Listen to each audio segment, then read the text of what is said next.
Durante más de 3 meses no hubo nada. Sin comentarios, sin discusiones, sin discusiones. En todas las principales plataformas chinas, el nombre de Yu Menglong no simplemente se desvaneció. Dejó de existir como un concepto buscable. Los algoritmos devolvían espacios vacíos. Las secciones de comentarios desaparecieron sin explicación. Los sistemas de recomendación se comportaron como si la persona detrás del nombre nunca hubiera entrado en el registro público. Entonces, sin previo aviso, apareció una sola grieta. Su cuenta de Douyin, congelada desde el incidente, reabrió silenciosamente su sección de comentarios. No hubo ningún anuncio, ninguna declaración oficial, sin justificación. La plataforma no explicó por qué este espacio fue repentinamente permitido. Lo que siguió no fue indignación y no fue controversia. No hubo especulación, no hubo ira, no hubo un debate visible. En cambio, los comentarios estaban llenos de algo mucho más inquietante. La gente le hablaba como si todavía estuviera vivo. Preguntaban si estaba a salvo. Escribieron sobre la llegada del año nuevo. Prometieron esperar. Le suplicaron que volviera a casa. El espacio se parecía menos a un foro digital y más a una vigilia. A medida que los mensajes se acumulaban, un detalle se volvió imposible de ignorar. Todos parecían entender la misma regla no escrita. Nadie se despidió. Nadie reconoció la muerte. Esto no fue una negación nacida de la ignorancia. Era una restricción colectiva. Una decisión compartida de comportarse como si la ausencia fuera temporal. Y, sin embargo, la contradicción era inconfundible. Incluso cuando se permitían los comentarios, su nombre seguía siendo imbuscable. Escribirlo en la barra de búsqueda de la plataforma no producía nada. Sin perfiles, sin sugerencias, sin contenido relacionado. Se permitía la expresión, pero solo en aislamiento. El sistema había creado un estrecho corredor para el duelo. Podías hablar, pero solo donde nadie más pudiera oírte. Podías llorar, pero nunca en público. El momento solo se permitía existir mientras permaneciera invisible. Esto no fue compasión, era control. Desde un punto de vista investigativo, este desbloqueo parcial plantea una pregunta más inquietante que el propio silencio. ¿Por qué permitir la expresión en absoluto? ¿Por qué abrir un espacio para el duelo si la posición oficial es que el caso está cerrado? Una explicación es que la presión había comenzado a acumularse más allá de lo que la completa represión podría contener. Otra es más calculada. Al permitir que el dolor exista en un espacio confinado, el sistema evitó que se propagara. Una vigilia privada es más fácil de manejar que una conversación pública. Hemos visto este patrón antes. Cuando la información no puede ser borrada por completo, a menudo se redirige, contiene y neutraliza mediante el diseño en lugar de la fuerza. Al examinarlo más de cerca, queda claro que la sección de comentarios nunca tuvo la intención de restaurar una voz. Estaba destinado a absorberlo. Porque si esta historia realmente hubiera terminado, si no quedara nada por cuestionar, no habría razón para temer un nombre escrito en una barra de búsqueda. No habría razón para separar la memoria de la visibilidad. No hay razón para dejar que la gente llore, pero solo donde nadie más pueda verlos. Y ahí es donde comienza esta investigación. No con una caída, no con rumores, pero con un sistema que sigue comportándose como si algo permaneciera sin resolver. Antes de continuar, entiendan esto. Estas historias no son meras noticias. Son fracturas en sistemas diseñados para parecer perfectos. Si quieres seguir investigaciones que examinan lo que se oculta detrás del silencio controlado, suscríbete a este canal y activa las notificaciones ahora. Porque cuando el silencio es manipulado, la claridad se convierte en un acto de atención. Lo que se desarrolló dentro de esa sección de comentarios reabierta no fue un resurgimiento del discurso público.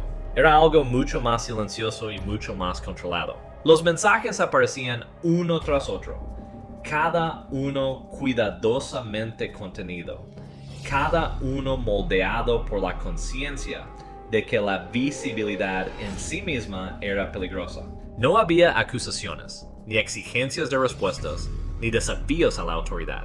En cambio, el lenguaje era íntimo, casi doméstico.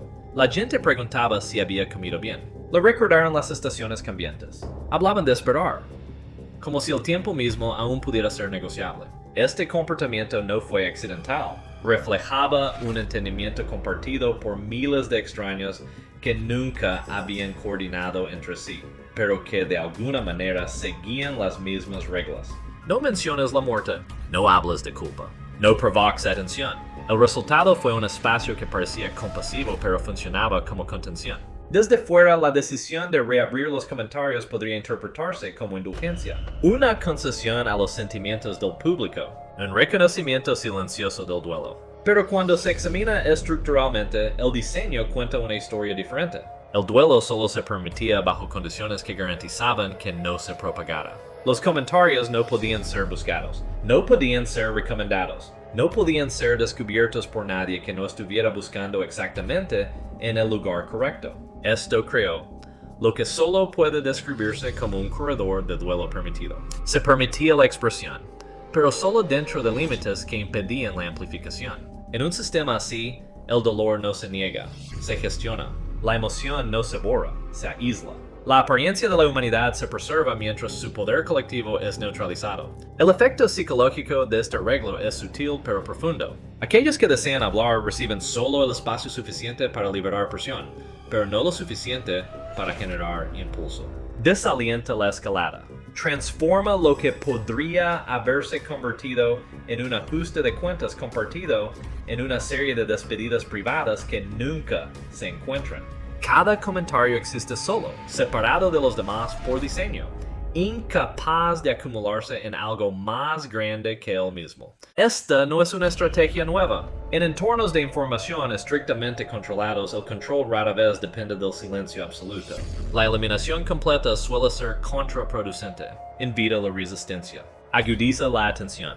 En cambio, los sistemas modernos favorecen la visibilidad selectiva. Permiten que existen fragmentos de expresión siempre y cuando esos fragmentos no pueden conectarse. El resultado es fragmentación sin desaparición.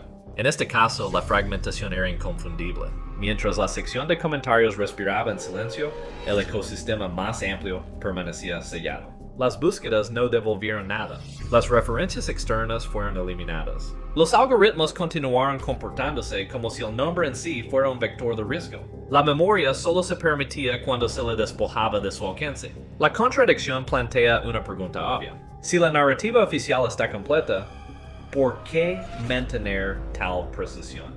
¿Por qué temer un nombre si ya no conlleva consecuencias? No hay razón funcional para separar el duelo de la visibilidad, a menos que la visibilidad misma amenace algo no resuelto. Los partidarios no fueron los únicos afectados por este diseño.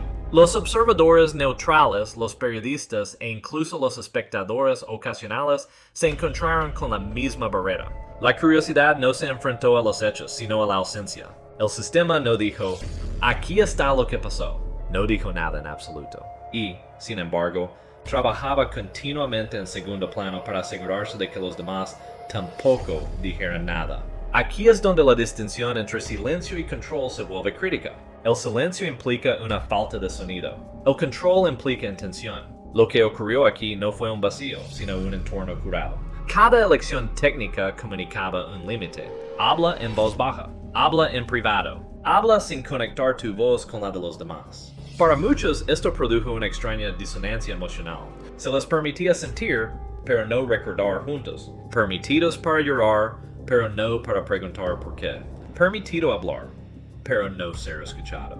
Con el tiempo, esta dinámica remodela el comportamiento. La gente internaliza los límites. Comienzan a autocensurarse sin instrucción. Aprenden que la seguridad no reside en la verdad, sino en la moderación. Esta restricción colectiva a menudo se malinterpreta como aceptación. No lo es adaptación. Cuando los sistemas demuestran que ciertas formas de expresión conllevan consecuencias, los individuos se ajustan no porque estén de acuerdo, sino porque quieren sobrevivir dentro de las reglas. La ausencia de indignación pública no indica la ausencia de duda, indica la presencia de riesgo. Desde una perspectiva investigativa, el elemento más revelador de esta fase no es lo que la gente dijo, sino lo que evitaron. Nadie cuestionó la cronología. Nadie cuestionó las circunstancias. Nadie exigió una verificación independiente. Estas omisiones no fueron accidentales. Reflejaban un entendimiento compartido de que ciertas preguntas, una vez formuladas, no pueden ser contenidas. Al permitir solo la expresión emocional, El sistema desvió la atención de la investigación estructural. El duelo se convirtió en el punto final en lugar de ser el comienzo. El enfoque cambió de la responsabilidad a la resistencia, de la examinación a la espera. Esperar es seguro. Esperar no viaja. La espera no exige respuestas. Y, sin embargo, incluso dentro de este espacio controlado, algo persistía. La misma necesidad de gestionar el duelo con tanta precisión sugiere que nunca fue completamente neutralizado. Si la memoria fuera inofensiva, no requeriría aislamiento. Si la historia estuviera completa, no requeriría supervisión constante. El esfuerzo en sí mismo traiciona la ansiedad, porque los sistemas no temen al cierre. Temen la acumulación. Temen los momentos en que los recuerdos individuales se alinean en una narrativa compartida que escapa al diseño. Por eso este caso no desapareció, estaba fragmentado. Y la fragmentación, con el tiempo, invita a la reconstrucción. Mientras la gente siga notando los límites mismos se convierten en evidencia.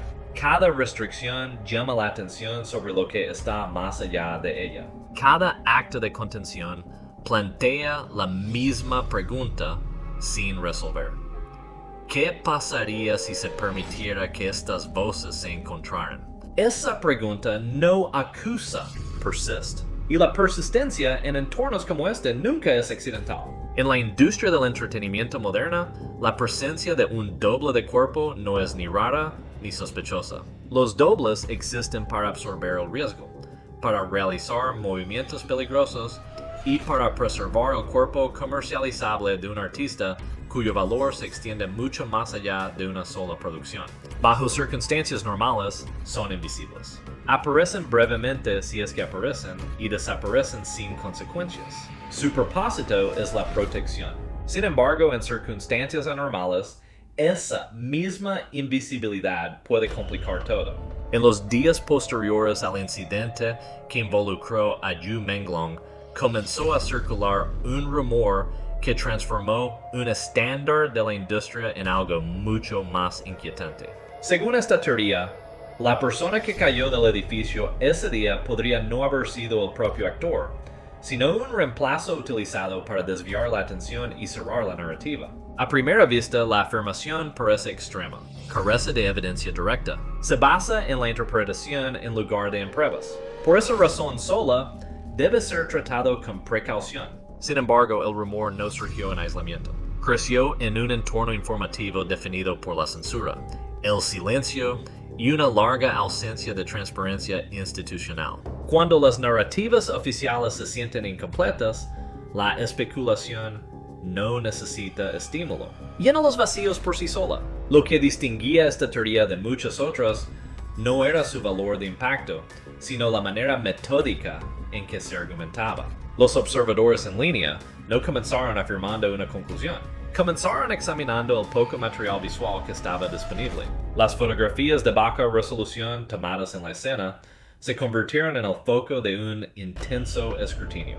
No porque ofrecieran claridad, sino porque la claridad faltaba en otros lugares. La atención se centró en las partes visibles del cuerpo. Algunos notaron que el brazo parecía inusualmente limpio, sin marcas que creían que el actor había acumulado a lo largo de años de trabajo físicamente exigente. Otros se centraron en una característica identificativa específica: un lunar supuestamente ubicado en el brazo izquierdo, que parecía ausente u oscurecido en las imágenes que circularon. Los dedos fueron descritos como fuertemente apretados, una postura inusual que algunos interpretaron como inconsistente con las circunstancias descritas. La ubicación del cuerpo complicó aún más la interpretación. El área estaba mal iluminada, la visibilidad era limitada, las sombras distorsionaban los contornos. Bajo tales condiciones, la certeza se vuelve frágil, los detalles se difuminan. La interpretación reemplaza la confirmación. Es fundamental enfatizar que ninguna de estas observaciones constituye prueba. Son interpretaciones superpuestas sobre datos incompletos. Se basan en suposiciones sobre la calidad de la imagen, los ángulos de la cámara y el conocimiento previo de la apariencia del individuo. Como evidencia, son insuficientes. Como señales de desconfianza pública, son reveladoras. La persistencia de esta teoría dice menos sobre las imágenes en sí mismas y más sobre el entorno en el que fueron recibidas. Un número significativo de personas encontró insatisfactoria la versión oficial. Esa insatisfacción no surgió únicamente del dolor, surgió de un precedente. La empresa asociada con el actor ya había establecido una reputación por su control narrativo agresivo. Los contratos eran opacos. Las declaraciones públicas fueron mínimas. Las decisiones de personal rara vez se explicaban. Con el tiempo, esto erosionó el beneficio de la duda. En tal contexto, incluso las inconsistencias ordinarias adquieren un peso desproporcionado. Dentro de este marco, la teoría de la sustitución adquirió un significado diferente. Dejó de tratarse de si se utilizaba un cuerpo de reemplazo y se convirtió en una crítica simbólica a un sistema capaz de tratar a los seres humanos como activos intercambiables. El rumor resonó no porque fuera extraordinario, sino porque parecía consistente con las dinámicas de poder existentes. La teoría se expandió. Algunos especulaban que si el actor había sido sometido a una presión prolongada, vigilancia o maltrato antes de su muerte, las pruebas físicas habrían sido inevitables. Legions antiguas. Trauma visible. Signos de deterioro. Cualquiera de estos podría plantear preguntas difíciles de suprimir.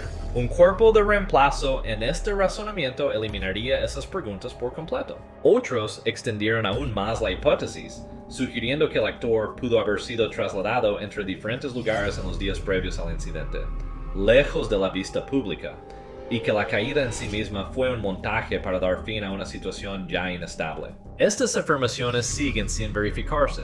Existen firmemente en el ámbito de la hipótesis, no de los hechos. Desestimarlas por completo, sin embargo, ignoraría las condiciones que permitieron su florecimiento. En entornos donde la transparencia está ausente, el rumor se convierte en una forma de investigación colectiva.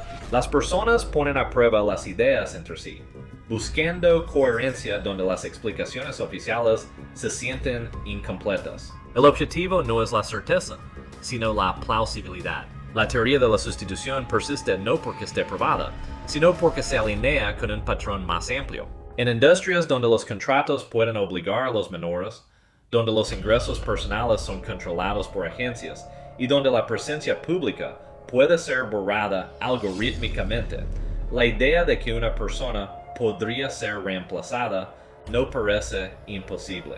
Se siente estructural. Aquí es donde la disciplina importa. Hay una diferencia entre preguntar si algo es posible y declarar que ocurrió. El primero es un paso analítico. La última requiere pruebas que, en la actualidad, no existen en el dominio público. Lo que se puede afirmar con confianza es que el cuerpo presentado al público no resolvió las preguntas que la gente estaba haciendo. En cambio, generó nuevas. ¿Por qué no estaban claras las características identificativas? ¿Por qué se liberó la información con tanta parsimonia? ¿Por qué se suprimió la discusión en lugar de abordarla? Estas preguntas no son acusaciones. Persisten porque nunca fueron respondidas. Cuando una sola muerte da lugar a teorías de sustitución y encubrimiento, el problema se extiende más allá del propio evento. Refleja una ruptura de la confianza.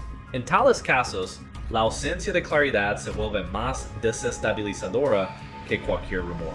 El silencio invita a la interpretación. El control invita a la resistencia. Desde un punto de vista investigativo, la conclusión más importante no es si la teoría es verdadera, sino por qué pudo arraigar.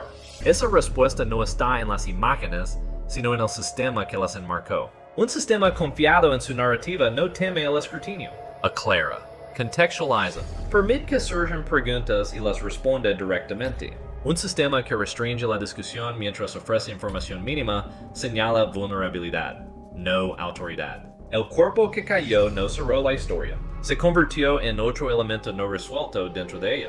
Y los elementos no resueltos no desaparecen. Se acumulan. Si las preguntas planteadas por este incidente permanecen sin respuesta, seguirán generando hipótesis, independientemente de su veracidad. Eso no es un fallo del público. Es una respuesta predecible a un vacío informativo. Y es precisamente ese vacío el que exige un examen más detallado.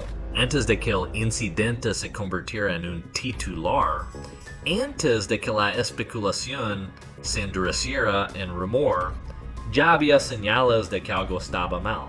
No eran dramáticos. No estaban enmarcados como advertencias. Aparecieron silenciosamente, incrustados en material oficial y distribuidos sin comentarios. El metraje final de Yu Menglong que se hizo público no provino de una fuente no autorizada ni de una filtración. Provino de una producción autorizada, filmada y aprobada dentro de la propia industria. En ese momento, los espectadores lucharon por articular su incomodidad. Solo más tarde las imágenes adquirieron un significado diferente. En la pantalla, su rostro aparecía notablemente demacrado. La plenitud que alguna vez definió sus rasgos se había desvanecido, reemplazada por ángulos agudos y sombras profundas que la iluminación por sí sola no podía explicar. Cuando levantó las manos, la falta de músculo era inconfundible. La piel se adhirió al hueso de una manera que sugería agotamiento en lugar de disciplina. Esto no se parecía a una transformación física controlada para un papel. Se parecía al agotamiento. Las sutiles irregularidades aumentaban la inquietud. Los ojos parecían tensos, desenfocados a veces. El cuello mostraba signos de tensión incompatibles con el descanso. Individualmente, estos detalles podrían ser desestimados. Juntos formaban un patrón difícil de ignorar. La pérdida de peso de esta magnitud, particularmente en un periodo corto, típicamente provoca intervención en una industria obsesionada con la gestión física. Los regímenes de entrenamiento se ajustan. Se realizan evaluaciones médicas. Los horarios se modifican. Ninguno de esos contextos acompañó las imágenes. Se publicó como si no hubiera nada inusual. Lo que más inquietó a los espectadores no fue solo el cambio físico, sino la expresión que lo acompañaba. Sonrió. Él actuó. Cumplió. Sin embargo, la sonrisa no llegó a sus ojos. Se quedó demasiado tiempo mantenido en su lugar como un reflejo en lugar de una emoción. En el lenguaje de los entornos controlados, esta expresión es familiar. Señala cooperación, no bienestar. Informes posteriores sugirieron que las preocupaciones habían circulado internamente meses antes. Aparecieron afirmaciones de una vigilancia intensificada, movimiento restringido y presión aumentada. Estos informes siguen sin ser verificados. Sin embargo, su momento coincide con el deterioro visible. A mediados del verano, su condición había disminuido notablemente. A principios del otoño, el deterioro era innegable. Las decisiones editoriales reforzaron esta impresión. Su presencia en los materiales promocionales posteriores parecía reducida. Los trailers minimizaron su tiempo en pantalla. La publicidad se apoyaba en su imagen mientras se distanciaba de él al mismo tiempo. Cada decisión podría explicarse de manera aislada. Juntas, sugerían preparación. No para la recuperación, sino para la ausencia. Esto reconfigura completamente la cronología. El incidente deja de ser una ruptura repentina y se convierte en el capítulo final de un proceso más largo. La desaparición no comienza con la muerte. Comienza cuando la visibilidad se retira gradualmente. Cuando la preocupación existe sin responsabilidad. Cuando una persona sigue desempeñándose mientras se desmorona en silencio. El aspecto más preocupante de este proceso es que se desarrolló con la aprobación institucional. Las cámaras lo grabaron. Los editores lo empaquetaron. Las plataformas lo distribuyeron. No siguió ninguna intervención. Para cuando las preguntas se volvieron inevitables, no quedaba nada por proteger. Para entender por qué los rumores y la desconfianza florecieron después, es necesario examinar la maquinaria que gobierna la industria misma. La evidencia más clara no proviene de la tragedia, sino de la supervivencia. Uno de esos casos es el de Lei Hong Yi, un joven actor cuya experiencia ofrece una visión de cómo opera el control cuando alguien no desaparece, sino que queda atrapado. Su situación no comenzó con un escándalo, sino con un contrato. A los 16 años, aún legalmente menor de edad, estaba sujeto a un contrato a largo plazo firmado por su tutor. Prometía formación y oportunidades. Entregó dependencia. Cuando el trabajo prometido no se materializó y la compensación se volvió inconsistente, intentó retirarse. La respuesta fue inmediata. Se invocaron las cláusulas de terminación con penalizaciones que superaban $1 millón estadounidenses. Se siguieron acciones legales. Su nombre apareció en las listas públicas de deudores. Se impusieron restricciones de viaje. Se prohibieron los vuelos. Se revocó el acceso al tren de alta velocidad. El movimiento en sí mismo se volvió condicional. Lo que hace que este caso sea instructivo no es su crueldad, sino su legalidad. Cada medida se enmarcaba dentro de la ejecución contractual. Así es como opera el control de manera más efectiva. No a través de la violencia abierta, sino a través del papeleo. La distribución de ingresos añadió otra capa de confinamiento. La mayoría de los ingresos regresaban a la agencia. El trabajo freelance estaba prohibido. Los ingresos externos se clasificaron como una violación. La supervivencia se convirtió en una violación del contrato. El resultado fue un ciclo cerrado. La incapacidad para trabajar impidió el reembolso. El incumplimiento de pago justificó restricciones adicionales. La fuga se volvió estructuralmente imposible. Durante una transmisión en vivo, Lehongyi parecía desorientado, repitiendo una sola frase: "Nunca mueras, nunca mueras". Los espectadores interpretaron las palabras de diferentes maneras. Algunos escucharon ánimo, otros oyeron desesperación. Dentro del contexto, la frase no se parecía a ninguna de las dos. Sonaba como una directiva. Soporta, cumple, sobrevive. Aquí es donde su historia se cruza con la de Yu Menglong. Años antes, Yu Menglong había hablado públicamente sobre contratos firmados sin su conocimiento, sobre el miedo al control, sobre la ansiedad de no tener una elección significativa. En ese momento, estos comentarios fueron desestimados como observaciones casuales. En retrospectiva, se leen de manera diferente. Ambos casos revelan la misma estructura: reclutamiento temprano, obligación a largo plazo, asimetría financiera, la vigilancia enmarcada como gestión, consecuencias descritas como administrativas en lugar de punitivas. Dentro de un sistema así, la frontera entre la supervisión profesional y la cautividad personal se erosiona. No es necesario asumir malicia para reconocer el daño. Un mecanismo diseñado para maximizar el beneficio, por su propia naturaleza, minimizará la autonomía. Cuando ese mecanismo encuentra los límites humanos, la presión aumenta hasta que algo cede. A veces lo que se da es silencio. A veces es el colapso. La importancia de los casos de supervivencia radica en lo que demuestran. El sistema no necesita desapariciones para destruir vidas. El confinamiento prolongado, la deuda y el miedo pueden lograr el mismo resultado. En un entorno así, la supervivencia misma se convierte en un acto, y los actos pueden ser castigados. Este contexto no establece causalidad, no asigna intención. Lo que establece es la plausibilidad. Explica por qué florece la desconfianza, por qué los rumores persisten, por qué la ausencia se siente orquestada en lugar de accidental. Cuando la desaparición ocurre en un contexto de deterioro visible y confinamiento estructural, la especulación se vuelve inevitable. No porque el público sea irracional, sino porque el sistema ha perdido credibilidad. El incidente no creó estas preguntas, las expuso. Esta historia no concluye con certeza, concluye con consecuencia.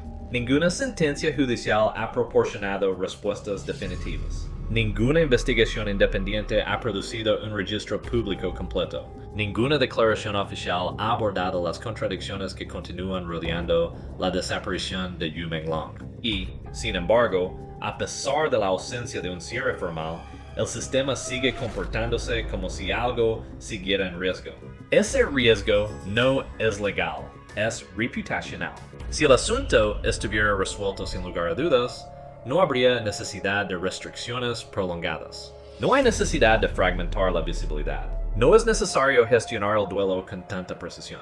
El cierre no requiere supervisión. Solo las narrativas no resueltas lo hacen. Después del incidente, la atención no se disipó, se trasladó. Cuando las plataformas nacionales restringieron la discusión, la preocupación surgió en otros lugares. Las peticiones circularon más allá de los cortafuegos nacionales, reuniendo cientos de miles de firmas de individuos que entendían que sus acciones no podían alterar los resultados legales, pero podían prevenir el borrado. Cada firma funcionaba menos como una demanda de juicio y más como una negativa a olvidar. Esa distinción importa. El olvido es a menudo la etapa final de la contención. Cuando un nombre se desvanece, la vigilancia se desvanece con él. En paralelo, el reconocimiento surgió en espacios no sujetos a los mismos controles. Un ranking internacional colocó su imagen ante millones, acompañada no por rumores o acusaciones, sino por tres palabras: verdad, justicia respuestas. El simbolismo era inconfundible. En ausencia de claridad oficial, la representación en sí misma se convirtió en un argumento. Los críticos desestimaron tales gestos como simbólicos. Tienen razón, y es precisamente por eso que importan. El simbolismo viaja donde los hechos están bloqueados. Resiste el cierre. Invita a las preguntas en lugar de suprimirlas. Esto es lo que los sistemas controlados buscan neutralizar, porque los símbolos acumulan significados sin permiso. La persistencia de este caso expone una limitación fundamental del control. Los sistemas pueden regular el habla, restringir el movimiento y hacer cumplir los contratos. No pueden gobernar completamente la memoria. La memoria no requiere algoritmos. Se mueve lateralmente, llevada a través de la conversación, a través del arte, a través de actos silenciosos de reconocimiento que se acumulan con el tiempo. Por eso la gestión de esta historia ha sido tan cuidadosa. Permisos parciales, espacios confinados, visibilidad selectiva. Cada medida tiene como objetivo no eliminar la memoria, sino fragmentarla, evitando que se convierta en colectiva. Sin embargo, la fragmentación tiene sus propias consecuencias. Fomenta la reconstrucción. Las personas comparan líneas de tiempo, alinean observaciones, identifican patrones. Lo que comienza como duelo evoluciona en indagación. Esto no requiere certeza. Se alimenta de preguntas sin respuesta. La ausencia de conclusiones definitivas no debilita la atención, la sostiene. Desde una perspectiva investigativa, el elemento más revelador de este caso no es ninguna acusación en particular, sino la sensibilidad persistente del sistema hacia la discusión. El miedo es un indicador.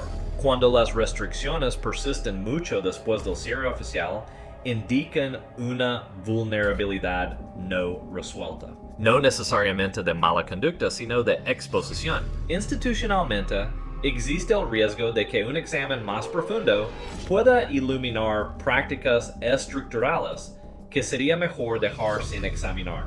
Por eso la historia no termina con una caída, un contrato o un rumor. Por ahora, termina con una audiencia que se niega a desconectarse y con un entendimiento compartido de que el silencio no es neutral, sí produce, y la producción implica intención.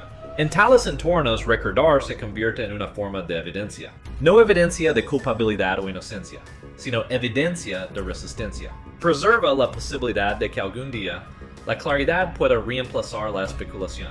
Hasta entonces, la memoria cumple otro propósito. Evita que la desaparición se vuelva permanente. Cuando la verdad es censurada, la memoria se convierte en evidencia.